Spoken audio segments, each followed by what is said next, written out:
దేవునికి మహిమ కలుగును గాక.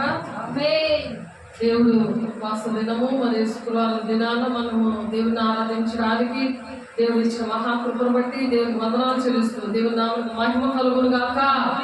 ఈ దినాన దేవుడు మనతో మాట్లాడుతుంది ఏంటంటే, అధికముగా ఆనందించేవాడు ధన్యుడు. చెప్పండి,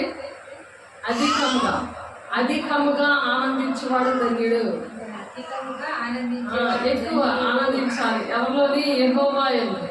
యెహోవాను స్తుతిస్తున్నప్పుడు దేవుని ఎక్కువైతే మనం స్తుతిస్తామో మనకు కలిగిన దానిని బట్టి అప్పుడు మనం కృతజ్ఞతాపూర్వకంగా మన విన్నపాలు దేవునికి తెలియజేయాలి.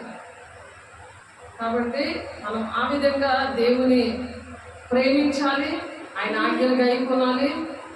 అప్పుడు ఆనందం అనేది మన జీవితాల్లో ఉంటుంది. దేశం అంతా ఆనందకరంగా, గ్రామాలు కుటుంబాలు ఆనందకరంగా ఉండాలంటే దేవుడు ఆశపడుతున్నది మన దగ్గర నుంచి అది మాత్రమే. దేవుడైతే మన కోసం ప్రాణం పెట్టారు కాబట్టి ఆ సిలువ నీడలో మనము చక్కగా చల్లగా మనము ఈ దినాన్ని ఉన్నామంటే దేవుడు మనల్ని ఆ విధంగా దేవుని రెక్కల కింద మనం భద్రపరిచి ఆయన ఆనందం ఇచ్చారంటే మరి ఆయన ఆరాధిద్దాము. అందుకని ఆయన్ని మహిమపరుద్దాము.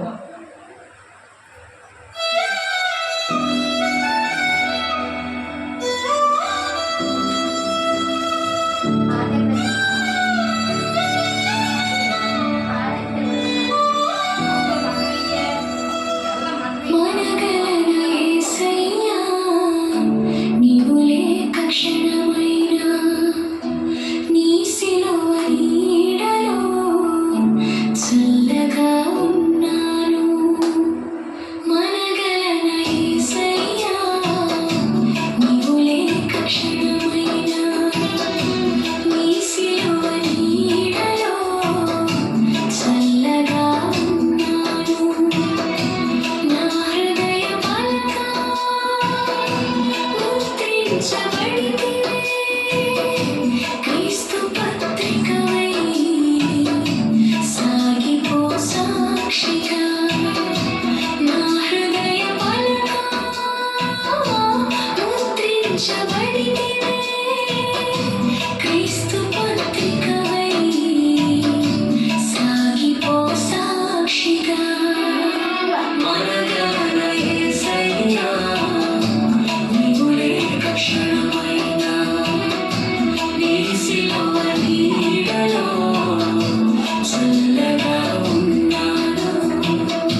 మనగలన యేసయ్యా నీవు లేక క్షణమైనా నీ సిలువ నీడలో చల్లగా ఉన్నాను మనగలన యేసయ్యా నీవు లేక క్షణమైనా నీ సిలువ నీడలో చల్లగా ఉన్నాను నా హృదయ పలక ముద్రించబడితివే క్రీస్తు పత్రికవై సాగిపో సాక్షిగా నా హృదయ పలక ముద్రించబడితివే క్రీస్తు పత్రికవై సాగిపో సాక్షిగా మనగలన యేసయ్యా నీవు లేక క్షణమైనా నీ సిలువ నీడలో చల్లగా ఉన్నాను. దేవునికి మహిమ కలుగును గాక. దేవుడు మన కోసం ప్రాణం పెట్టారు కాబట్టి చల్లగా మనం ఉన్నాం అన్నమాట. అంటే పాపం నుండి దోషం నుండి దేవుడు మనల్ని విడిపించారు కాబట్టి చల్లగా ఉన్నాము. ఎందుకు చల్లగా ఉన్నాము? పాపము దోషం అనేది లేకుండా దేవుడు చేశాడు. దేవునికి మహిమ కలుగును గాక. ఆ పాపము దోషము అనేది నీ దగ్గరికి వచ్చిందనుకో మళ్ళీ అంటు కడతాను అంటున్నాడు ఆయన. మళ్ళీ ఆయన సిలువ రక్తం ద్వారా ప్రార్థన సహవాసము రొట్టె విరుచుని అందు ఎడతెగక ఉండి దేవుడు మనల్ని ఏంటంటే మరలా నేర్పుతున్నాడు. మళ్ళా అంటు కడతాను అంటున్నాడు ఆయన పిల్లలుగా అంటు కడతాను అంటున్నాడు. అదేంటంటే సంఘం అనే సారి మీద నిన్ను దిద్దుచున్నాను. నిన్న ఏంటంటే అలాగా ప్రార్థన సహవాసం రొట్టె విరుచుని ఎడతెగక ఉన్నప్పుడు దేవుడు ఏంటంటే ఆ విధంగా దిద్దుతాడు అనమాట. మనల్ని సరి చేస్తాడు. పరిశుద్ధమైన దేవుడికి దూరం అయిపోతున్నప్పుడు మళ్ళా ఆయన అంటు కట్టబడినప్పుడు మళ్ళా ఆయనలో ఉన్న ఆ ఆనందం అనేది మనకు వస్తుంది అనమాట. దేవుల్లో ఉన్నప్పుడే ఆనందం ఉంటుంది. ఎన్ని బాధలు ఉన్నాయి, ఎన్ని కష్టాలు ఉన్నాయి, ఏమున్నా సరే అవన్నీ కూడా పక్క పెట్టేస్తా ఉంటాడు దేవుడు. దేవుడికి మహిమ కలుగును గాక. అలాగా పరిశుద్ధాత్మ పొందుకొని ఆ దేవుడు ఏంటంటే మన హృదయం అనే పలక మీద దేవుని వాక్యాన్ని, దేవుని మాటలు, దేవుని యొక్క ప్రణాళికని ముద్రిస్తారు.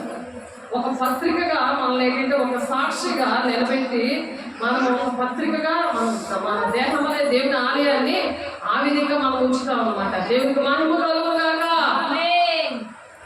ఆయన ఏంటంటే ఇస్రాయేల్ ప్రజలతో అంటున్నారు, ఇస్రాయేల్ వాళ్ళారా నా చేతిలో మీరున్నారు అంటున్నాడు. ఆయన కుమారిగా ఉన్నాడు అనమాట. చూడండి ఇర్మియా గ్రంథంలో ఒకసారి చూడండి. ఆయన చేతిలో మనం ఉన్నాము కాబట్టి మనము ఆయన మాట వినాలి. ఆయన మాట విన్నప్పుడు ఆయన ఘనమైన పాత్రగా, ఆయన చేతిలో బలమైన ఆయుధంగా దేవుడు వాడుకుంటారంట. 18వ అధ్యాయము 6వ వచనంలో ఆనాడు ఇశ్రాయేలు ప్రజలు దేవుని మాట వినలేనప్పుడు ఈనాడు కూడా దేవుని పిల్లలుగా దేవుని ఆత్మ పొందుకున్న వాళ్ళు పరిశుద్ధాత్మను కాపాడుకోకుండా వాక్యము సహవాసము రొట్టెలిచ్చడం ఎడతెగక ఉండకుండా ప్రార్థన లేకుండా నశించుకుంటున్నప్పుడు వాళ్ళు చాలా చీకటగా కనబడతారు. ఫేస్ గట్ట వాళ్ళ మాటలు అలాగా వాయిస్ రాదు, బయటికి ప్రార్థన రాదు, పాట అన్నా పాడలేరు, అలాగే దేవుని మాటలు కూడా చెప్పలేరు, ఒక పత్రికగా ఉండలేరు. అందుకని ఇక్కడ ఇర్మియా గారు ప్రవచిస్తున్నారు ఏంటంటే 18వ అధ్యాయం 6వ వచనంలో ఇశ్రాయేలులారా ఈ కుమ్మరి మట్టికి తీసినట్టు నేను మీకు చేయలేనా? ఈ కుమ్మరి మట్టి తీసి ఒక కుండ చేయడానికి ఎలాగైతే చేశాడో ఆ విధంగా దేవుడు కూడా మనల్ని కాపరిగా ఉండి నా మంచి కాపరి నన్ను వాడుకో అంటున్నాడు. ఆ వాడుకోవాలంటే ఆయన కుమ్మరిగా ఒక పాత్రగా చేయాలి. అంటే పనికిరాని పాత్రగా ఉన్న మన జీవితాన్ని అంటుకట్టి ఎదుటి మనిషికి పనికొచ్చే వారిగా చేస్తాడనమాట. దేవుడికి ఇంటికి పనికిరాపోయి, ఊరికి పనికిరాపోయి, గ్రామాలకి దేశానికి పనికి రాకపోతే అది ఎందుకు ఆ జీవితము? పనికిరానుడా అని తిడతారు. అందుకనే ఇక్కడ దేవుడు ఎందుకు చెప్తున్నారంటే ఈ కుమ్మరి మంటికి చేసినట్లు నేను మీకు చేయలేనా? ఇదే యెహోవాకు జిగట మన్ను కుమ్మరి కుమ్మరి చేతిలో ఉన్నట్టు ఇశ్రాయేలు వారులారా మీరు నా చేతిలో ఉన్నారు. కుమ్మరి చేతిలో మట్టి ఎలాగే ఉంటుంది, అది ఎలా మనిస్తే అలాగే ఉంటుంది కదా. అలాగే మీ జీవితాలు కూడా మీరు మట్టి ఎలా మాట వింటుందో దాన్ని ఎలాగా గట్టిగా చేస్తాడు. ఎలా మెత్తగా ఉంటే ఆ కుండకి ఏ విధమైన పాటలు అందులో వేసి దాన్ని ఎలాగ పాత్రగా చేయాలో అలాగే మన జీవితాల్లో కూడా శ్రమలు ఉంటాయి, కష్టాలు ఉంటాయి, సుఖము ఉంటుంది, అన్నీ ఉంటాయి. అవన్నీ కూడా చక్కగా అక్కడ ఎప్పుడు ఎలా పెట్టాలో, ఎలా పాఠాలు నేర్పించాలో, ఎలాగ దేవుడు మరి ఆ బిడ్డను మలచాలో, ఏ విధంగా ఆయనకి ఇష్టంగా మలుచుకొని అనేకమైన కుటుంబాలు రక్షించాలో ఆయన యొక్క ఆశయం ఉన్నది. దానివల్ల మనకి సంతోషము, దేవునికి మహిమ కలుగుతుంది గాక.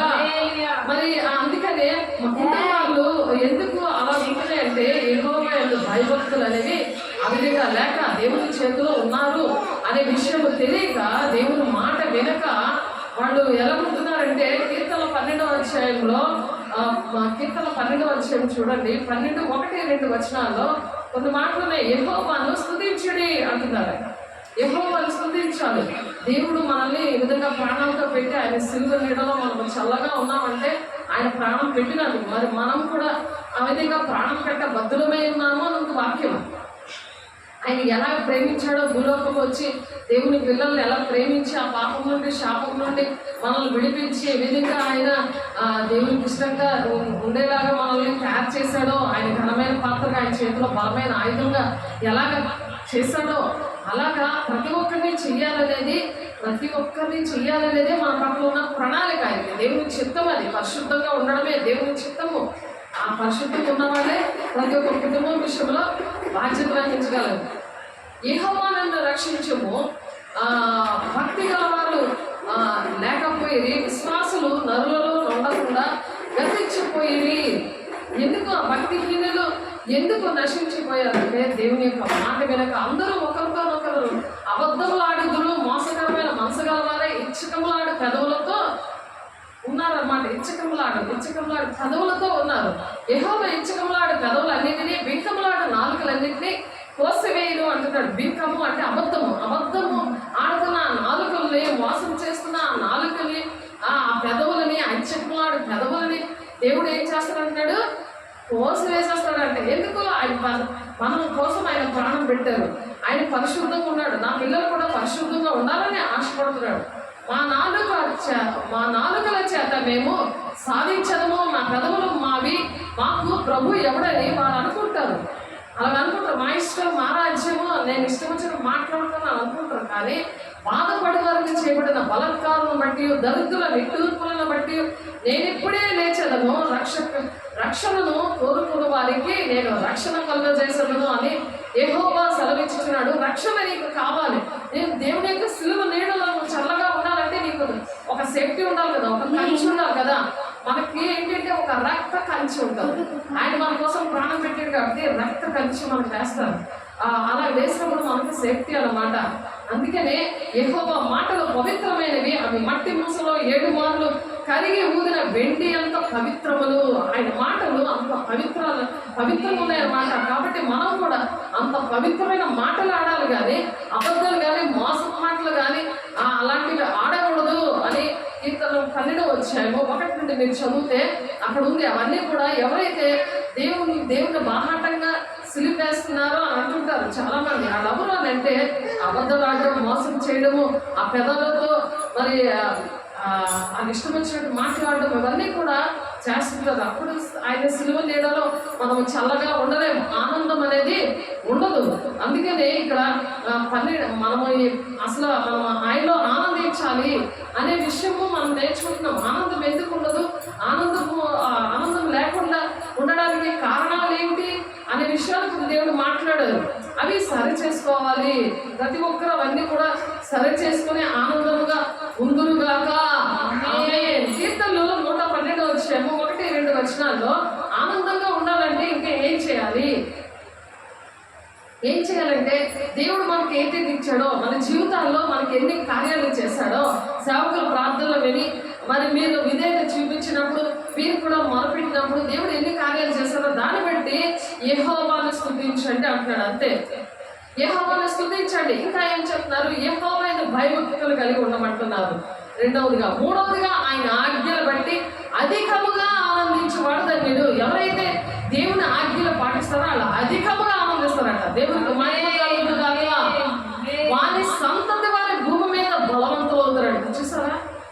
ఎందుకు పిల్లలు చనిపోతుంటారు? పిల్లలు ఎందుకు మాట వినరు? పిల్లలు ఎందుకు వ్యసనానికి గురైపోతుంటారు? పిల్లలు ఎందుకు తండ్రుల పాపంలో పిల్లలు ఒడిలో పోస్తానని దేవుడు ఎందుకు అంటున్నాడు? ఆ తల్లిదండ్రులకి ఏ పాపాలు ఉన్నాయి అవన్నీ కూడా వాళ్ళ చిన్ననాటి నుండే ఆ బ్లడ్తో వచ్చేస్తాయి, ఆ రక్తంలో వచ్చేస్తాయి. అందుకనే పరిశుద్ధంగా ఉండే కణాల పిల్లలు పాపంలో పుట్టి పాపంలో పెరిగి పాపంలో ఉన్నప్పుడు వాళ్ళ దేవుని రాజ్యానికి తీసుకురావాలి, అంటే దేవునికి సన్నిధికి తీసుకురావాలి. అటువంటి తల్లి కూడా అటువంటి పాలు పెట్టాలి పిల్లలకి. అప్పుడు ఆ వాక్యం అనే పాలు సమయాలు చూడండి. అన్న ఏ విధంగా దేవుని ఆలయంలో విడిచిపెట్టింది, ఆయన ప్రవక్త అయ్యాడు. ఆయన ఆ విధంగా పిల్లల్ని బాల్యంలో సృష్టికర్తను స్మరణకు తెచ్చుకోండి అని చెప్తున్నారు. కాబట్టి వారి సంతతి వారట భూమి మీద బలవంతులు అవుతారంట. యథార్థవంతుల వంశం వారు దీవించబడదు. అందరికీ దీవించేస్తారు. మీరు దీవించబడతారంటే అది ఎంత అబద్ధం? వాళ్ళ నాలుగులో పోసేస్తాడంట ఆయన. అలాగే అబద్ధాలు మాట్లాడచ్చా? అలాంటి అబద్ధ బోధలు చేయొచ్చా? కఠినమైన తీర్పు ఉంటుంది అంటున్నారు. ఏకోబు పత్రిక 3:1 అవన్నీ పాపం మోసపోతున్నారు దేవుని పిల్లలు, ప్రజలు. అందుకే బోధకులకి కఠినమైన తీర్పు ఉంటుంది అంటున్నారు. మరి అందుకే యథార్థవంతులు చీకటిలో వెలుగు పుట్టును. యథార్థంగా ఉన్నారనుకోండి, లోపల మాట బయటకు మాట ఉంటుంది. అలాగా యాక్టింగ్ చేసేసి ఆత్మీయ పిల్లల దగ్గర, ఇంట్లో, నీ కుటుంబంలో, నీ ఉద్యోగంలో, అన్నింటిలో కూడా అలా చేసినప్పుడు ఆశీర్వాదం వస్తుందా? రాదు కదా. అందుకనే కలిమి ఎవరైతే దేవుని ఆజ్ఞలు గైకొని మరి ఆయన ఆజ్ఞలు బట్టి అధికముగా ఎవరైతే ఆనందిస్తుంటారో ఆనందించి వారు చాలా ధన్యులు అంటాడు. ఏమో పెద్ద పెద్ద పనులు చేసేక్కర్లేదు. దేవుని దగ్గర నుండి మనకి ఆశీర్వాదాలు రావడానికి దేవుని మాట వినాలంతే. కలిమియు సంపదయు వారి ఎంట నుండును, వారి నీతి నిత్యము నిలుచును. ఆమేన్. వాళ్ళ నీతి ఈ రోజు రేపు పడిపోయింది కాదు, రేపు ఇంకొకలాగా, ఎల్లుండి ఇంకొకలాగా అలా ఉంటున్నాడు. ఎప్పుడు చావైనా రేపైనా నీతిగా బ్రతుకుతారు. నీతి రాజ్యం అనే పరలోక రాజ్యానికి ఎక్కబడే గుంపులో ఉంటారు. దేవునికి మహిమ కలుగును గాక. యథార్థవంతులకు అలా యథార్థంగా ఉన్న వాళ్ళకు చీకట్లో వెలుగు పడుతుందట. నువ్వు చీకటి ప్లేస్కి వెళ్ళినా సరే వెలుగు నీలో నుంచి పడుతూ ఉంటుందట. దేవునికి మహిమ కలుగును గాక. ఆ వెలుగు వచ్చినప్పుడు అవేమైనా అటాక్ చేస్తాయా? అలా చీకట్లో అవేమి అటాక్ చేయాలి. అందుకని యథార్థవంతులు చీకటిలో వెలుగు పుట్టును, వారి కటాక్షము వాత్సల్యమును నీతియు గలవారు. వాళ్ళ దేవుని యొక్క కటాక్షము వాళ్ళ మీద ఉంటుంది, అంటే వాళ్ళ దేవుని యొక్క కృప వాళ్ళ మీద ఉంటుంది. మళ్ళీ నీతియు గలవారు, కటాక్షము కలిగి ఉంటారంట. కటాక్షము వాత్సల్యము నీతియు గలవారు. అలాగా దేవుడు దీవిస్తారట. దయాళులను, అప్పించేవాళ్ళు, భాగ్యవంతులను, న్యాయ విమర్శలో వారి వ్యాజ్యము గెలుస్తుందంట. మరి మధురమాకి వాద్యము గెలిచింది. దేవునికి మహిమ కలుగును గాక. అన్యాయస్తుల నుండి దేవుడు జయించాడు. దేవునికి మహిమ కలుగును గాక. దుష్టుడు మరి పిల్లడికి ఆధారపడి దేవుని గోల పెట్టాడు సాతానుడు. ఎంతో టార్చర్ పెట్టాడు పిల్లడు చంటి పిల్లల్ని చంపడానికి బయలుదేరాడు. అలాంటప్పుడు దేవుడు ఏం చేశాడు? చీకటి, తన తల్లి ఆ చీకటిలో ఉన్నప్పుడు ఆ చీకటి ప్లేస్కి వెళ్ళి, ఆ చీకటి ప్రదేశం కదా, అంతమంది 20 మంది వచ్చి చంటిబాబుని చంపడానికి బయలుదేరుతారు. వాళ్ళ అమ్మ అడ్డుకొని వాళ్ళ అమ్మకి ఎంత ఇలా ఇక్కడ గాడి అయిపోయిన కట్ట అయిపోయిన బ్లడ్ వచ్చేసింది. సొంత తండ్రి, సొంత కుటుంబంలో ఉన్నవాళ్ళు అలాగే చేయొచ్చా? మరి వాళ్ళ అమ్మమ్మ వలన దేవుడు కార్యం చేశాడు. ఎలాగా? చీకటిలోనంట వెలుగు పుట్టిందంట. దేవునికి మహిమ కలుగును గాక. మనము పరిశుద్ధాత్మ దేవుడు వచ్చినప్పుడట భూది గంతముల వరకు సాక్షిగా ఉంచుతాడట. నేనైతే ఇది చెప్పాలని అనుకోలేదు, కానీ పరిశుద్ధాత్మ దేవుడు మాట్లాడుతున్నాడు కదా. 17:16 ప్రకారం పరిశుద్ధాత్మ దేవుడు ఇక్కడికి వచ్చాడు కదా. తండ్రి అనే దేవుడు మనతో మాట్లాడుతున్నాడు. ఇప్పుడు నేను కాదు ఇక్కడ మాట్లాడేది, మీకు అనుభవంతో మీరు ఆ సిలువ నీడలో ఉన్నారు కాబట్టి అర్థమవుతుంది మీకు. దేవుడికి మహిమ కలుగును గాక. మళ్ళీ ఎలా ఉంటారు? దయాళులను, అప్పించేవాళ్ళు, భాగ్యవంతులను, న్యాయ విమర్శలో వారి వాద్యము గెలుచును. అలాగే దేవుడు దీవిస్తాడంట. దేవుడు మాట విన్నప్పుడు, దేవుని బిడ్డలతో సహవాసం ఉన్నప్పుడు వాళ్ళ అమ్మకి ఎంతో సహాయం చేస్తుంది. ఆ ప్రేమ దేవుడు చూశాడు. ఆ యథార్థతను బట్టి మరి ఆ చంద్రబాబుకి న్యాయం ఇవ్వడానికి దేవుడు సిద్ధపడుతున్నాడు. దేవుడికి మహిమ అంటే వారు ఎప్పుడు కదిలింపబడరు, ఎప్పుడు కూడా ఏ చావైనా రేవైనా దేవుని ప్రేమ మర్చిపోదు అనమాట. మరి ఆ పాప పుట్టినప్పుడు కూడా పాప పుడుతుందని చెప్పారు. అసలు చూపించాడు. సాధారణ అయితే పాప అది చూపించాడు, కానీ బాబే కొడతాడని బలిపీఠం దగ్గర ప్రేర్ చేసి చెప్పాడు. బాబే పుట్టాడు. ఆ బాబుకి ఇనోషన్ పేరు పెట్టడం జరిగింది. వాడు ఎందుకంటే అలా మర్చిపోకూడదని చెప్తున్నారు ఇక్కడ. అట్టి వారు ఎప్పుడు కదలిపోబడరు, నీతిమంతులు నిత్యము జ్ఞాపకంలో వస్తారు. చూసారా, నీతిగా మనం ఉంటే ఎప్పుడు మనకి జ్ఞాపకం వస్తుంది. నీతిమంతులు ఎప్పుడు జ్ఞాపకంలో ఉంటారంట. అలాగే వారి హృదయము యెహోవాను ఆశ్రయించి స్థిరముగా ఉన్నాడు. వాడు దుర్మార్గపు జడియడు. ఎందుకంటే అద్దెంతో 3 లక్షలు అడిగారు. 3 లక్షలు అడిగితే మరి ఏం చెప్పారు? ఆ దుర్వార్తే కదా అది. ఆ దుర్వార్తకి జడకుండా ఈనోశ్వర మమ్మీ ఏం చెప్పింది అంటే, నాకేం అవసరం లేదు, నాకు 3 లక్షలు అవసరం లేదు, నాకు బాబు కోసం ఆధారపడి నాకు ఇవ్వండి అని అడిగింది. ఎంత గొప్ప విషయం. దుర్వార్తకి జడిసిందా ఆ తల్లి? జడవలేదు. చూడండి, వాని మనస్సు స్థిరముగా ఉండను, తన శత్రువుల విషయమైన తన కోరిక నెరవేరు వరకు వాడు భయపడడు. తన కోరిక ఏంటి? పిల్లడు జీవితం బాగుండాలని. తన కోరిక ఆ నెరవేరే వరకు కూడా వాడు భయపడలేదు. చూస్తా అమ్మాయికి 16 సంవత్సరాలు ఉంటాయి. ఆ దుష్టుడు మాటలు భయపడలేదు. వాడు దాతృత్వము కలిగి వేదవిచ్చును, వాని నీతి నిత్యము నిలుచును, వాని కొమ్ము ఘనత నొంది హెచ్చింపబడును.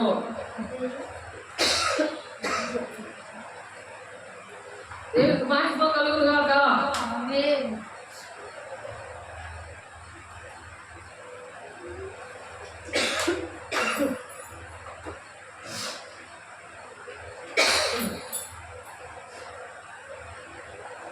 ఎందుకంటే దేవుని పిల్లలు ఎలా ఉంటారంటే రాకుమారులా ఉంటారు, రాకుమార్తెలాగా ఉంటారు. అందుకని వాళ్ళు ఎలా ఉంటారని చెప్తున్నాడంటే కీర్తనాకారుడు 45:16 అంతఃపురములో నుండి రాజకుమార్తె కేవలము మహిమ గలది, ఆమె వస్త్రము బంగారు పట్ట పని చేసి ఉన్నదట. ఆ నీతిమంతుల విషయంలో వాళ్ళు ఒక రారాజు బిడ్డలుగా, ఒక రాణిలాగా, రాజు యొక్క కుమార్తె ఉంటారంట. ఎందుకంటే మన దేవుడు రారాజు కదా. ఆయన ఆజ్ఞలు గైకుంటూ, ఆయన పరిచర్య చేస్తూ, ఆయన మహిమకరంగా ఉన్నప్పుడు, దేవునికి మంచి పేరు తెస్తున్నప్పుడు, దేవునికి సేవకులకి మంచి పేరు తెస్తున్నప్పుడు వాళ్ళేమో 1000 తరాల వరకు దీవిస్తానని చెప్తున్నాడు కదా. అది దేవుడు చేశారు. దేవునికి మహిమ కలుగును కాక. అలాగే ద్వితీయోపదేశకాండము 7:9 నిబంధన స్థిరపరుస్తాడంట దేవుడు. 1000 తరాల వరకు కృప చూపిస్తాడంట అటువంటి బిడ్డలకి. ఎవరికి? యెహోవాను స్తుతించాలి. సురుక్కోవడం కాదు, నాకు ఇంకా జరగలేదు, అవి జరగలేదు, ఇవి జరగలేదు అనుకొని లిస్టులు పెడతారు. ఏంటి జరిగినా సరే ఛాలెంజ్ చేస్తారా, ఈ పని చేయని అప్పుడు చూద్దాం అని ఛాలెంజ్ చేస్తారు సాతాండాల్లో ఉండి. కానీ దేవుని బిడ్డలతో ఉన్నప్పుడు ఆ ఛాలెంజ్లన్నీ మటమాయం అయిపోయి దేవుడు జయించాడు. దేవుడితో మహిమ కలుగును గాక. ఎందుకు? అమ్మమ్మ ఏం చేస్తుంది? నిమిషాలు అమ్మమ్మ యెహోవాను స్తుతిస్తూ ఉంటుంది, యెహోవాను భయభక్తులు కలిగి ఉంటుంది, ఆయన ఆజ్ఞ బట్టి అధికంగా ఆనందిస్తూ ఉంటుంది. అందులో జరిగింది ఈ పదార్థాల. దేవుని దగ్గర ఛాలెంజ్లు చేయకూడదు. అయినా తన కూతుర్ని క్షమించి దేవుడు నిలబెట్టుకున్నాడు. ఆ విధంగా దేవుని మహిమ కలుగును. అలాగా 1000 తరాల వరకు దీవెన అనేది ద్వితీయోపదేశకాండంలో అందుకని దేవుడు రాశారు. మనం చేసిన భక్తి మన కుటుంబానికి ఎలా ఆశీర్వాదకరంగా ఉండాలి. యేసు విషయంలో మనము ఆ విధంగా మనం చెప్పుకున్నాం. యేసు యొక్క పరిశుద్ధత కోసం చెప్పుకున్నాం. విషయాలన్నీ చెప్పుకుని చాలా ఉన్నాయి చెప్పడానికి. టైం అయితే ఈరోజు లేదు, లేట్ అయిపోయింది.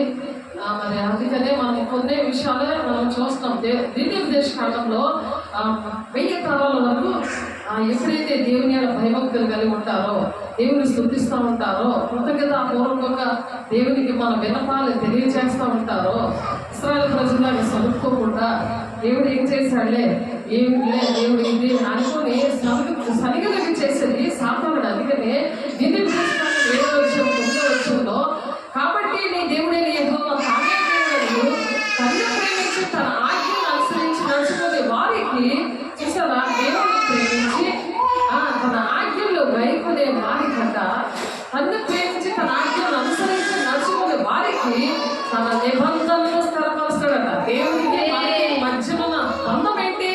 ఆయన రక్తం ద్వారా కోరుకున్నాడు. ఆయన రక్తం ద్వారా మనం ప్రేమించాడు. ఆయన ప్రాణప్రియుడిగా ఎవరైనా నాకు నీకోసం నేను ప్రాణం పెడతాను అంటారా? మాటకి అంటారు కానీ ఎవరైనా చనిపోతారా? మనుషుల కోసం ఒక్కరి కోసం కాదు, భూలోకంలో ఉన్న అందరి కోసం కూడా ఆయన చనిపోయాడు. అందుకని మరి ఈ దినాన సినిమా నీడలో చల్లగా మనం ఉన్నాం. దేవుడికి మహిమ కలుగును గాక. కాబట్టి నీ దేవుడిని యెహోవా తానే దేవుడని తన్ను ప్రేమించి తన ఆజ్ఞను అనుసరించి నడుచుకున్న వారికి తన నిబంధన స్థిరపరచబడును. అలా స్థిరపరుస్తాడు దేవుడు మనల్ని, అలా స్థిరపరుస్తాడు అంటున్నాడు. దేవుడి నిబంధన అంటే దేవుడికి మనకి ఒక రిలేషన్ ఉంది. రాజరికము, రాజవంశము, దేవుని యొక్క బిడలుగా దుష్టులు ముట్టకుండా ఆ విధంగా దేవుడు భద్రం చేస్తూ ఉంటాడు. కాబట్టి స్థిరపరచబడును, 1000 తరముల వరకు కృప చెప్పబడను. నమ్మదగిన దేవుడని తన్ను ద్వేషించిన వారి విషయంలో ప్రతి వారిని బహిరంగముగా నశింపజేస్తాడంట. ఎవరైతే దేవుని పిల్లల్ని ద్వేషిస్తారో వాళ్ళు ఎలా ఉంచుతారంట? 1000 తరముల వరకు కృప చూపించు. నమ్మదగిన దేవుడని తన్ను ద్వేషించి వారిలో ప్రతి వారిని బహిరంగముగా నశింప చేయటకు వారికి దండన విధించేవాడను నీవు దేవుడైతే నీవు తెలుసుకున్నవాళ్ళు అంటున్నాడు. ఎవరైతే బాధ పెడతా ఉంటారో దేవుడి పిల్లల్ని వాళ్ళకి ప్రతి దండన విధిస్తాడంట. దేవుడు మాటలు వినకుండా, దేవుని ఆజ్ఞలు పాటించకుండా, భక్తిహీన ఉండి ఇంకా నాకేం జరగలేదు, నాకేమి చేయలేదు కదా సరుకుంటున్న వాళ్ళ విషయంలో మరి సేవకుల్ని సంఘాన్ని ద్వేషిస్తూ ఉంటే తన్ను ద్వేషించిన వారి విషయంలో ప్రతి వారిని బహిరంగంగా నశింప చేయటకు వారికి దండన వాడనని నీకు తెలుసుకోవడం వల్ల చెప్తారు. మీరు దేవుని పిల్లల్ని, దేవుడిని మీరు ద్వేషిస్తున్నారా? ఎందుకు ద్వేషిస్తారంటే వాళ్ళకి స్తుతులు అర్పించరు, దేవుడికి కృతజ్ఞతాపూర్వకంగా దేవుడికి విన్నపాలు తెలియజేయరు. ఇంకొకటి ఏం చేస్తారు? దేవుని ఆజ్ఞలు పాటించరు. ఆయన అధికముగా ఆయన ఆనందించాలి. ఎప్పుడు సరుకోవడం ఏడ్చుకోవడం దేవుడి మీద పడి సేవకుల మీద పడి. అందుకని దేవుడు ఏం చేస్తున్నాడు? తన్ను ద్వేషించిన వారి విషయంలో ప్రతి వారిని బహిరంగముగా నశింప చేయడంలో వారికి దండన విధించు వాడనని నేను తెలుసుకోగలను. నువ్వు తెలుసుకో. ఎవరైతే సేవకులు ద్వేషిస్తున్నారో, మరి దేవుని ఆజ్ఞలు ద్వేషిస్తున్నారో, దేవుని మాట వినకుండా మాకు అన్ని ఆశీర్వాదాలు వచ్చేయాలని అలా అక్రమంగా నడుచుకుంటున్నారో వాళ్ళ అక్రమం ప్రభు నేను చెప్పిన పని చేయక, నేను చెప్పిన మా ప్రకారం నువ్వు నడవకుండా, నువ్వు చేయకుండా ప్రభు నన్ను ఎన్ని పిలుస్తున్నావు అని చెప్పి తండ్రి చిత్తాన్ని నెరవేర్చుకోలే దేవుని రాజ్యాన్ని పడతారు. కాబట్టి మీరెవరో నాకు తెలియదు, అక్రమం చేయవాళ్ళు కొండి అంటున్నాడు. క్రమంలో వెళ్ళట్లేదు కదా, దేవుని మాట వినట్లేదు కదా. అందుకని దేవుడు ఆ విధంగా నశింప చేస్తారని ద్వితీయ దేశకాండం 7వ అధ్యాయం 9వ వచనంలో ఉంది.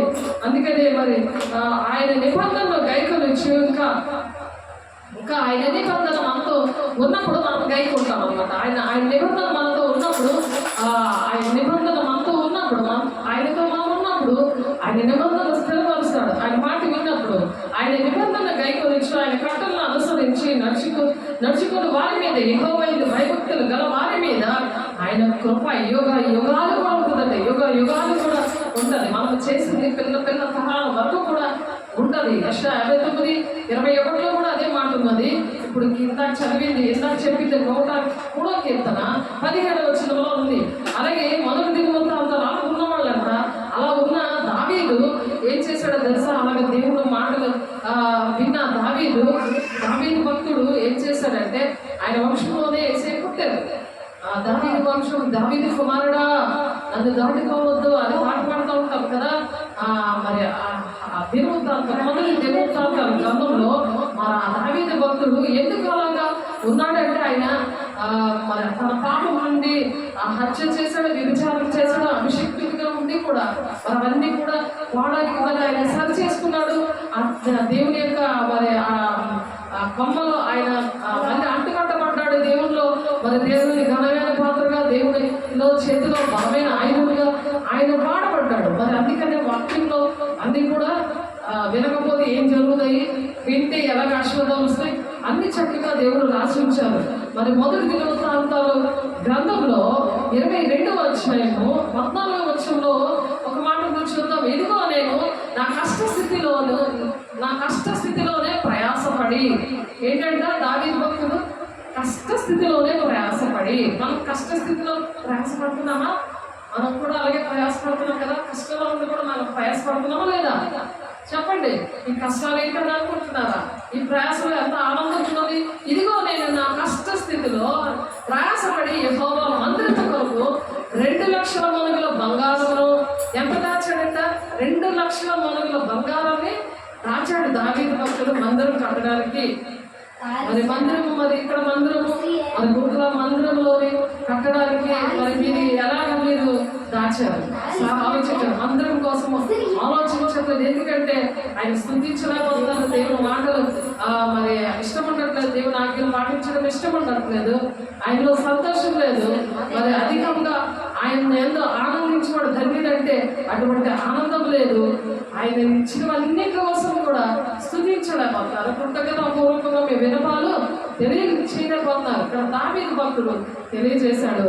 ఆ తెలియజేసి అదే విషయాలు మన దినవృత్తాంతాల గ్రంథంలో ఆయన తెలియజేసి ఆయన ఆ విధంగా పాటించి ఆయన ఒక రోల్ మోడల్గా మనకి ఈ దినాన ఆయన ప్రత్యక్షంగా మనతో మాట్లాడుతుంది. ఆయన ఏంటంటే కష్టస్థితిలో ప్రయాసపడ్డాడంట. మళ్ళీ యెహోవా మందిరం కొరకు 2 లక్షల మణుగుల బంగారము, 10 కోట్ల మణుగుల వెండిని, తూచ సఖ్యము కానంత విస్తారమైన ఎత్తడిని, ఇనుమును సమకూర్చున్నాడు. రాళ్లను కూర్చుందిని, నీవు ఇంకను సంపాదించుగాక అని చెప్తున్నాడు దేవుడు. అలాగా తను ఆ విధంగా సంపాదించాడు దేవుని కోసము. మరియు పరిచయదగిన విస్తారమైన శిల్పకారులను, కాసే పనివారును, వడ్రవారును, ఏ విధమైన పనినైనాను నెరవేర్చగల మంచి పనివారులు నీ వద్ద ఉన్నారు అని చెప్తున్నాడు. అటువంటి పనులు కూడా చేసి పెట్టాడు దావీదు భక్తుడు. దీని యొక్క యెరూషలేము మందిరాన్ని కట్టించడానికి లెక్కింపలేనంత బంగారము, వెండియు, ఇత్తడియు, ఇనుములు నీకు ఉన్నాయి. కాబట్టి నీ పని కోరుకోను, యెహోవా నీకు తోడుగా ఉండును గాక అని చెప్తారు. ఇదే విషయం హగ్గయి గారు కూడా చెప్పారు. మరియు తన కుమారుడైన సొలొమోనుకు సహాయం చేయవాలని దావీదు ఇశ్రాయేలు అధిపతులకు అందరికీ కూడా ఆజ్ఞాపించాడు అనమాట. దేవుడు ఎలాగ మాట్లాడతారో, దేవుడు పిల్లలతో ఎందుకు వాళ్ళు అభిషేకిస్తాడు, ఆ అభిషేకము కూడా ఎవరు చెప్పకూడదు, ఎవరికి కూడా ఆ అభిషేకము విషయాలు కూడా చెప్పకూడదు అని ఉంది వాక్యం. యేసయ్య చెప్తా ఉంటారు ఒక దగ్గర. యేసయ్య అభిషేకము శిష్యులతో చెప్తారు, ఆ విషయము ఎవరితో చెప్పద్దు అని చెప్పి.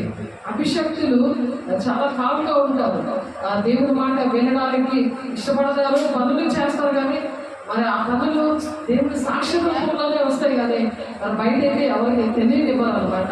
అందుకని మరి సామెతలు 13వ అధ్యాయము 13వ వచనంలో కూడా ఆజ్ఞను తిరస్కరించుకోవడం అందువల్ల శిక్ష పొందును, ఆజ్ఞ విషయమే భయభక్తులు గలవాడు లాభము పొందును. ఏ లాభం వస్తుంది? ఆజ్ఞను తిరస్కరించేవాడట, అందువల్ల శిక్ష పొందుకుంటాడట. నువ్వు ఆజ్ఞను తిరస్కరిస్తే ఏమొస్తుంది? శిక్ష. దేవుని మాట వినకపోతే, దేవుని ఆజ్ఞలు భయభక్తులు గలవాడట, లాభం పొందుకుంటాడట. ఆయన భయభక్తులు కలిగి ఆయన ఆజ్ఞలు పాటించి ఆయన ప్రేమిస్తే ఆయన ఎందు లాభమే, ప్రతి విషయంలో కూడా లాభమే. ఆమె దేవుడు అట్టి కృప దేవుడు దయచేయను కాక. ఆమె అందుకని నీ ఎదుట పాపము చేయకుండాట్లు నా హృదయంలో నీ వాక్యం ఉంచుకున్నాను అంటున్నాడు ఆయన. అందుకే వాక్యము బాగా రావాలి. మీ హృదయాలు ఏం పెట్టుకోవాలి? వాక్యం పెట్టుకోవాలి.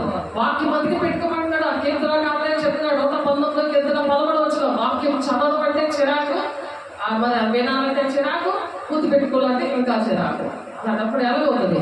ఆయన ఆజ్ఞలు పాటించలేదు కదా. తిరస్కారం బుద్ధి, తిరస్కరిస్తూ ఉంటారంట, శిక్ష పొందుకుంటూ ఉంటారు. ఆజ్ఞ విషయమై భయభక్తులు గలవాడంట, లాభం పొందుకుంటాడట. ఆ లాభం ఎలా వస్తుందో తెలియకుండా నమ్ముకుంటూ వచ్చేస్తే అనుకుంటారు చాలా మంది. నమ్ముకున్నా మాకు ఏం జరిగింది అంటాడు సాతాను. వాళ్ళు వచ్చి దూరి యేసు నామములో కాలిపోలుగా దుష్ట సైతాన్ని యేసు నామములో ఆజ్ఞ ఎలా ఉండదట? దీపంగా ఉండదట, ఉపదేశము వెలుగుగా ఉండదట.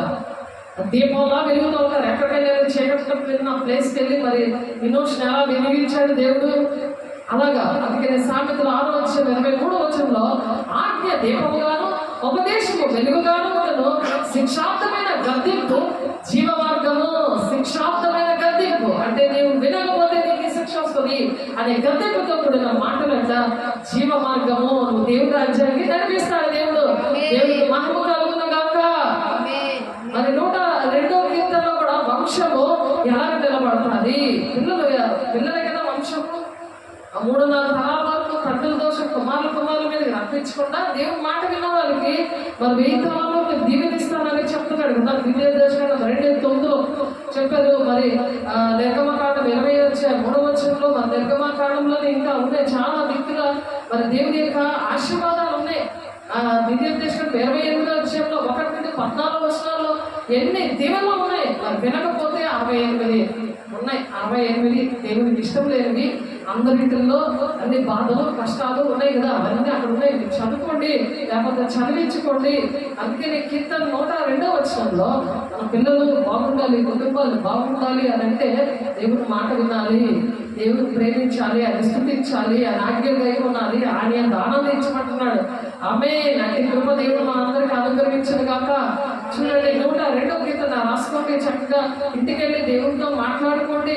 దేవాన్ని ఈ రోజు నుండి నేను దేవుని నీ ఆజ్ఞలు పాటిస్తాను, నీ మాట వింటాను, ఆయనకి ఇష్టంగా నేను జీవిస్తాను, పరిశుద్ధంగా ఉంటాను అని. ఆయన పరిశుద్ధులు కాబట్టి మనం పరిశుద్ధులుగా ఉండటే దేవుని యొక్క చిత్తము అంటున్నాడు. మన పట్ల దేవుని చిత్తము. మన అందుకే భూలోకంలో మనం ఈ విధంగా ఆయన సిలువ నీడలో మనల్ని చల్లగా దేవుడు ఉంచడానికి కారణము అదే. చల్లగా మనం ఉన్నామంటే ఎంత భయంకరంగా ఉంది. మనం ఒక భాస్కర్ నా తమ్ముడు ఉన్నాడు. ఆ తమ్ముడు ఏంటంటే ఒరిస్సా అటు సైడ్ వెళ్ళాడు కొన్ని ప్రాంతాలకి. మరి ఎంత కరువు అంటే, ఎంత వరదలు అంటే, వాటర్ అనేది పెద్ద పెద్ద బిల్డింగ్లో వాటర్ అనేది లేదు అసలు. అందరూ పల్లెటూరుకి వెళ్ళిపోదాం అనుకుంటున్నారంట. అటువంటి భయంకరమైన దినాల్లో మనకు వాటర్ వెలిగిస్తున్నాడు దేవుడు. ఎలా వాటర్ ఇస్తున్నాడు, మనం ఎలాగ చల్లగా ఉన్నాం, ఎలా వర్షం పడుతుంది ఒకసారి ఆలోచించారా? మనం ప్రార్థన చేస్తే మన దేవుడు అలాగైనా సిలువ నీడలో అలాగా చల్లగా ఉంచాడు. దేవుడికి మహిమ కలుగును గాక. అంత చల్ల మనకి కావాల్సింది అదే కదా. ఎంత డబ్బు ఉంటే మనం ఏం చేసుకుంటాం? ఏదైనా మనకు తక్కువ చేయట్లేదు కదా. ఆయన తక్కువ చేయడు. దేవుని పిల్లలకి ఏది తక్కువ చేయడు. నీ సేవకుల కుమారులు నిలిచిందులు, వారి సంతానము నీ సన్నిధిని స్థిరపరచబడును అంటున్నాడు. నీ సేవకుల కుమారులు అంటే దేవుని యొక్క పిల్లలు, నా ఆత్మీయ పిల్లలు మాట వింటే వాళ్ళు ఎలా ఉంటారంటే వారి సంతానము నీ సన్నిధిని స్థిరపరచబడును. ఆమేన్ ఆమేన్. ఎంత మంచి ఆశీర్వాదము. ఆ పిల్లలందరూ కూడా ఈ సన్నిధిలో, ఈ చర్చిలో, గ్లోరీ గాస్పెల్ చర్చ్ ఆర్గనైజేషన్ లో స్థిరపరచబడుతును గాక. ఆమేన్. దేవుడు అలా స్థిరపరుస్తాడంట. అందుకని మంచి చెడ్డ రెండు కూడా చెప్తాడు ఆయన. అన్ని దీవెనలే అని చెప్పేది దెయ్యం అనమాట. నువ్వేం పాపం చేసినా బాగానే ఉంటావు, నువ్వు ఏం చేసినా బాగానే ఉంటావు, నీకు అన్ని దీవెనలే అంటాడు. అందుకనే మరి హృదయము అగాధమైన లోయ అని చెప్తున్నాడు ఇర్మియా భక్తుడు 17-19 అలాంటి లోయలో వాడు పడాల్సాడు. అగాధమైన లోయ అంటే సర్పం చూసారంటే ఆ లోయ అంతా లోపలికి వెళ్ళిపోతాయి, చీకట్లన్నీ లోపలికి వెళ్ళిపోతాయి. ఒక అబ్బాయి విషయంలో అలాగే చూపించారు. మేము ఇక్కడ దేవునాత్మతో అభిషేకంతో నింపబడుతుంటే ఆ అబ్బాయి శుక్రవారం కూడా రాకపోతే కంప్యూటర్ దగ్గర ఆ కంప్యూటర్లో ఉన్నవన్నీ కూడా ఇలా ఒంట్లోకి వెళ్ళిపోతున్నాయి దెయ్యాలన్నీ. ఆ బాబు అలాగే చనిపోయాడు. ఆ బాబు ఆలోచించండి. అపోస్తలుల గారు 17-6 రాజులు మనలో నుంచి వస్తారంట. రాజులు నీలో నుండి వస్తారు, నీలో నుండి రాజులు వస్తారు. అంటే రారాజు బిడ్డలు కదా. అంటే నువ్వు అంత వెలుగుగా ఉండాలి, అంత సంతోషంగా ఉండాలి, అంత చీకట్లో వెలుగు ప్రకాశిస్తుంది అని చెప్పారు కదా. ఇప్పుడు ఒక సాక్ష్యం విన్నారు కదా. అలాగే దేవుడు ప్రతి ఒక్క కుటుంబంలో వెలిగించును గాక. అందుకనే అపోస్తలుల గారు 17-11-12 పౌలు శీలలో చెప్పిన సంగతులన్నీ వాళ్ళు అలాగా చెప్తున్నవన్నీ ఉన్నవో లేదో అని చూసుకున్నారంట. చూసుకోండి అని చెప్పారు. అందుకే నేను వాక్యము అది ఎక్కడున్నా ఏంటో సాక్ష్యం అవన్నీ కూడా మీరు రాసుకోండి అని చెప్పడానికి కారణం అదే. ఆ పౌలు గారి మీద ఉన్న ఆత్మ నా మీద కూడా దేవుడు పెట్టాడు కాబట్టి మన దేవుడు సాక్ష్యాలతో మన పరిచయాలనే దేవుడు అపోస్తలుల బోధలో పెంచుతున్నాడు. అందుకని సంఘం అనే సారి మీద ఆ పాటలో మనం చదివాం కదా, మనం పాడాము, సంఘం అనే సారి మీద నేను దిద్దుచున్నాను. ఎలా దిద్దుతున్నాడు? ఈ పరిచర్యలో. ఈ పరిచర్య ఏంటంటే సంపూర్ణ పరిశుద్ధులు సంపూర్ణులు అవ్వాలని ఆయన అలా ఉండాలని దేవుడు అలా చేస్తాడు. ఆయన మంచి కుమారిగా ఉండి అవినీతిగా చెక్కుతూ ఉంటాడు అనమాట. ఎఫెసీయులకు రాసిన పత్రిక 4:13 వచనంలో ఉంది.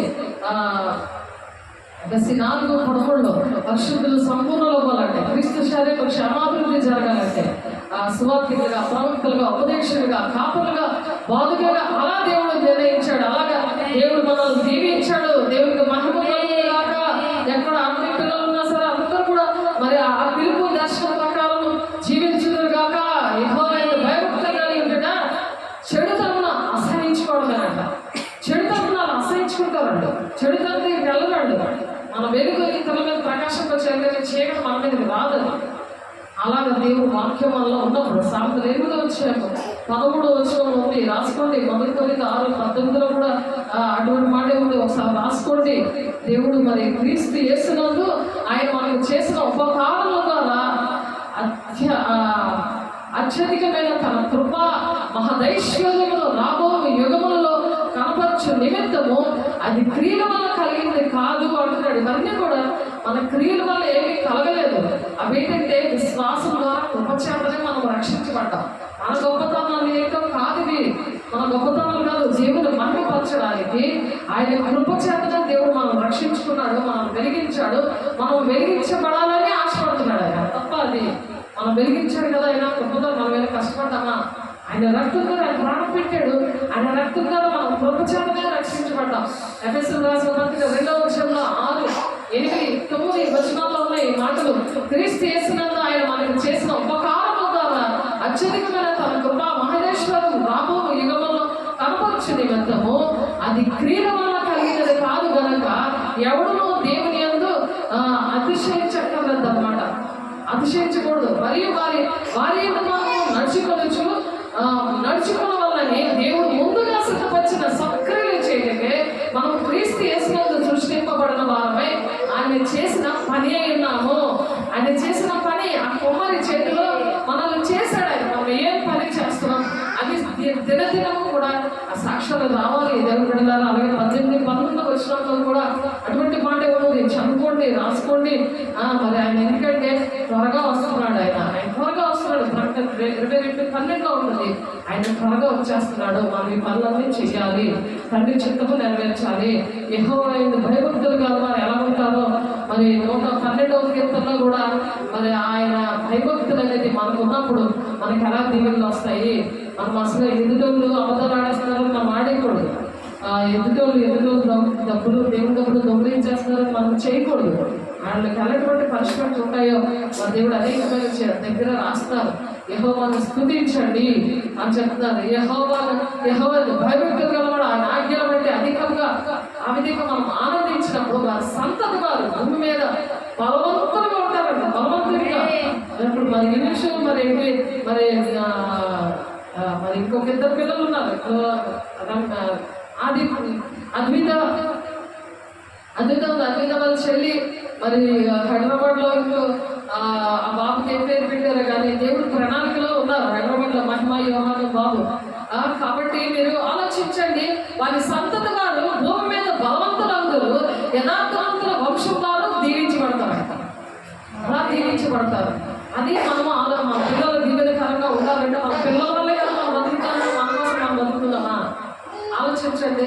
దేవుడు పిల్లలుగా ఉండాలని దేవుడు ఆశపడుతున్నాడు. దేవుడు బిడ్డ తన ఆహారము మరి దేవుని యొక్క ఆహారం కూడా మరి యేసేపు ఏం చేశాడు? యేసేపు ఏ విధంగా అలాగా మరి ఆశీర్వాదకరంగా ఉన్నాడు. పాపానికి దూరంగా ఉండి మరి విషయాలలో పడిపోకుండా ఎలా పరిశుద్ధంగా ఉన్నాడు ఆ విధంగా మనం పరిశుద్ధంగా ఉండాలి.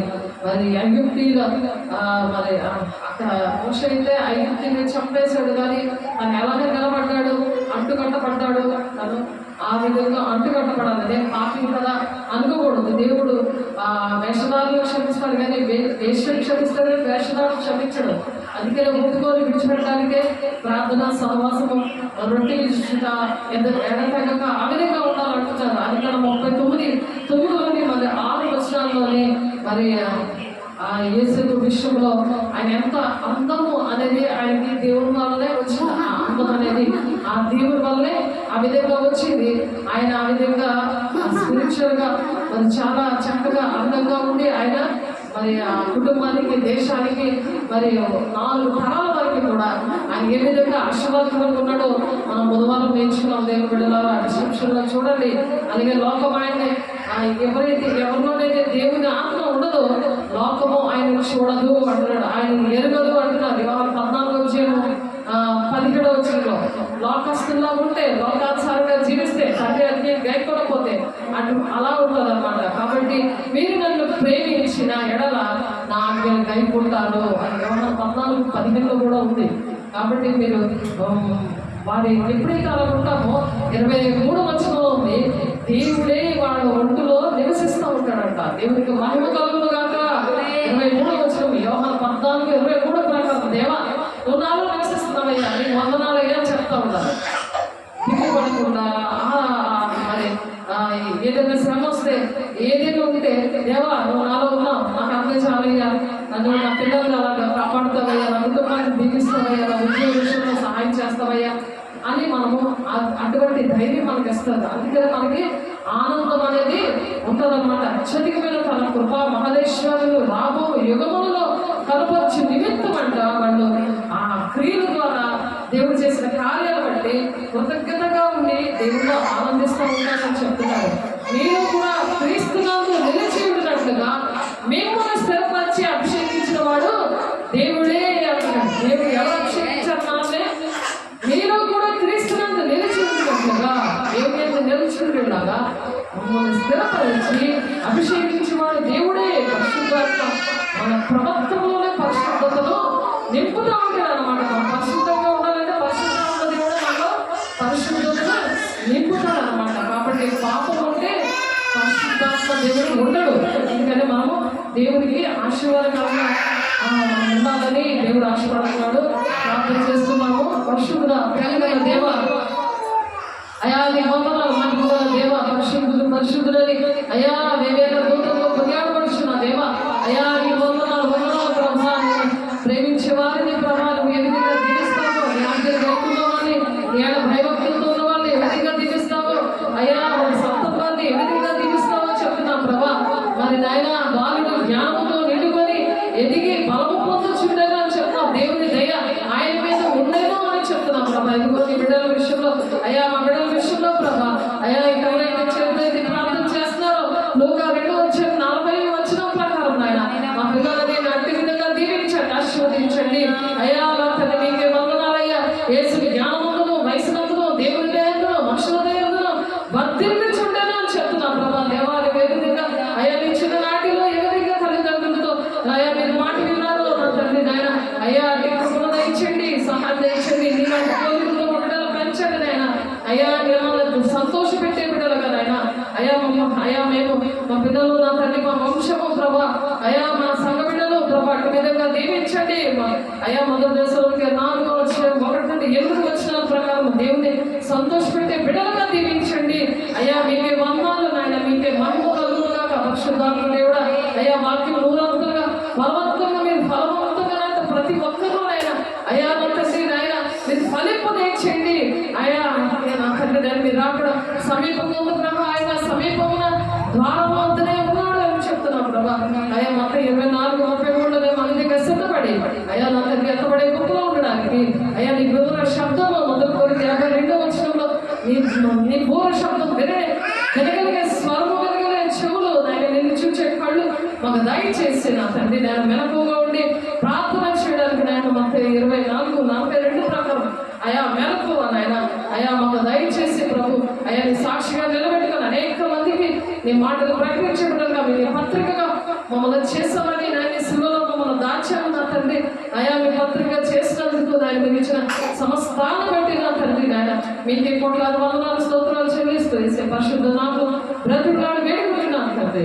ఆమేన్. పరిగెత్తు నీకు నా కుమారి పరిశుద్ధాత్మ యొక్క సహవాసం సదాకాలము తోడైంది నడిపించింది కాక. ఆమేన్. దేవునికి మహిమ కలుగును గాక. దేవుడు మమ్మల్ని దీవించి ఆశీర్వదించును గాక.